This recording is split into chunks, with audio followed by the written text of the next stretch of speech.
मागे जेव्हा आपण वजन केलं होतं त्याचं 28 किलो होतं. हो. आता 2 वर्षामध्ये त्याचं 47 किलो आहे. म्हणजे 2 वर्षामध्ये 21 किलो वजन वाढलं. असं तुमच्या लक्षात आलं की त्याचं वजन वाढायला? हो सर. अच्छा. काय कारण वाटतं? तसंच लाईफस्टाईल सर, जेवतो आणि काही मूवमेंट करत नाही, बसून राहतो खूप. जेवण करताना मोबाईल. स्कूलला किती वाजता जातो आणि किती वाजता येतो? सकाळी 8 वाजता जातो आणि 3 वाजता येतो. त्याच्यानंतर त्याच्यानंतर 2-3 घंटे सर मोबाईलवर बघतो. आणि त्याच्यानंतर मग ट्युशनला जातो. ट्युशनला जातो.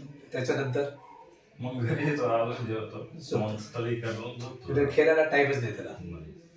तर आपल्याकडे 2 कारण लक्षात आलेले आहे. एक की जे फ्री टाईम आहे ते मोबाईलमध्ये स्पेंड करतो, फिजिकल काही करत नाही. आणि दुपारच्या टाईमला ट्युशन जातो, म्हणजे त्याला फ्री टाईम भेटणं झालं.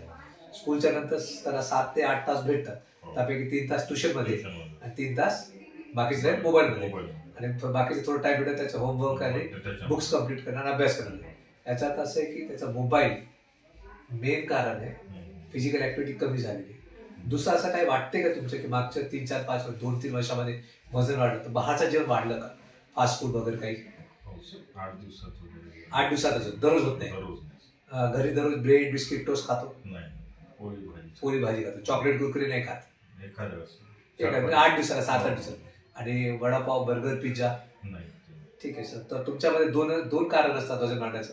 एक बाहेरचं जेवण प्रत्येक घरामध्ये खूप वाढलेलं आहे. तुमचं खूप चांगलं आहे की तुमच्या नाही वाढलं. आता करत त्यासाठी वाढते. तुम्ही खूप चांगलं करायला त्या गोष्टीसाठी मी तुमचं अभिनंदन करतो. ते करू नका. आणि सगळ्यात बेस्ट आहे घरचे मोबाईल कमी करा. मोबाईल कंट्रोल करू शकत नसेल तर मोबाईल कमी करून टाका, नाहीतर कंट्रोल करा.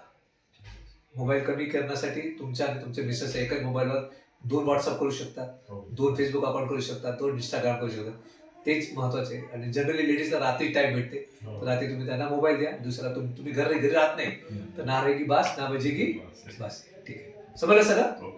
थँक्यू. तुम्ही आम्हाला इंटरव्ह्यू दिला त्याच्यासाठी कोटी कोटी धन्यवाद.